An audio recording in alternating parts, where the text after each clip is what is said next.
Well, I mean, like, And I mean, you can't say that about anybody because you never know. well, I mean,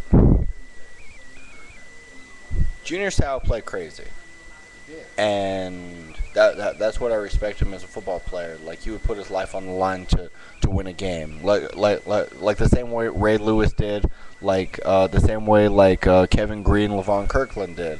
Um, like I.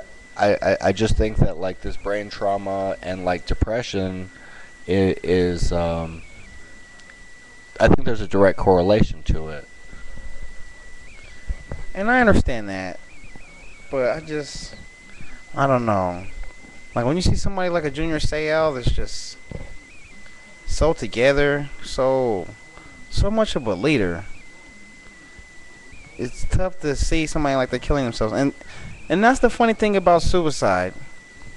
Like I've been through this, and it's weird. Like sometimes you'll see a person and you'll think they have it all together, and like you just feel like they don't have a care in the world, but you don't know what anybody has in their head. And so that can happen. I understand that. But just me being in denial and just maybe being a little oversensitive to the subject, I feel that Junior Seau didn't kill himself. And I hope he didn't. If he did, you know, that's neither here nor there. He was a great man, great football player, but I just don't think he killed himself. And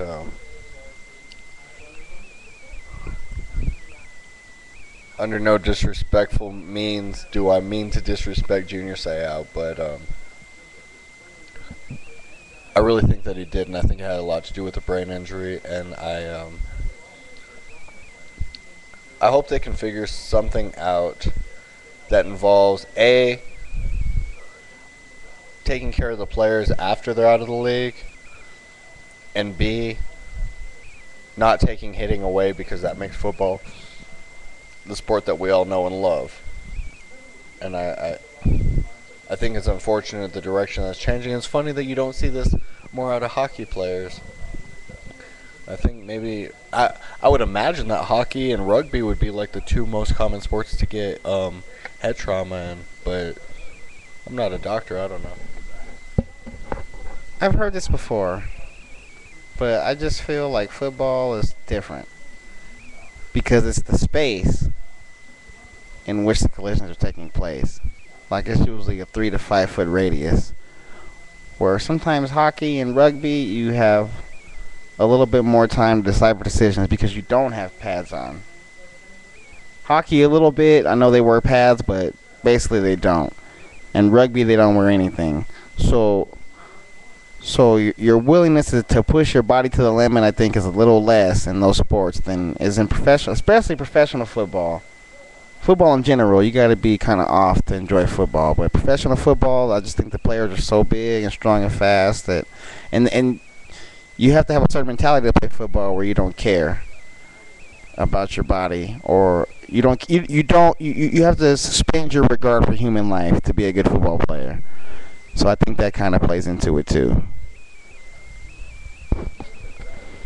Suspend your regard for human life. That is profound. I like it. I mean, people like Arturo Gatti, you know, there's been so many boxers lately that have been dying, and I,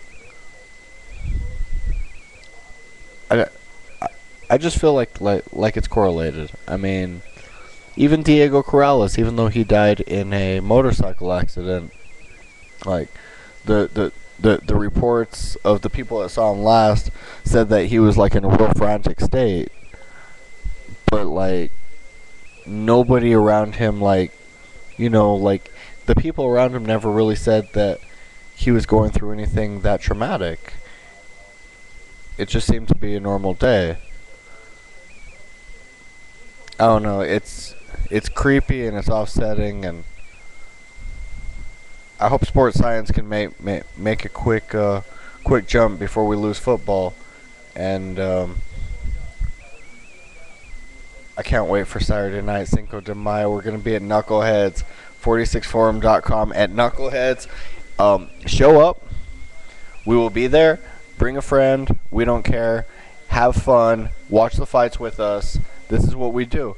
There's this book called Mr. Showtime and the Journalist. It's about us. It is, in fact, about us. And Floyd Moneyweather Jr. Moneyweather, who is not portrayed as the good guy in the book, but in real life, he's my favorite fighter at this time. Hard work. Dedication. Yay, yay! We're out. Goodbye.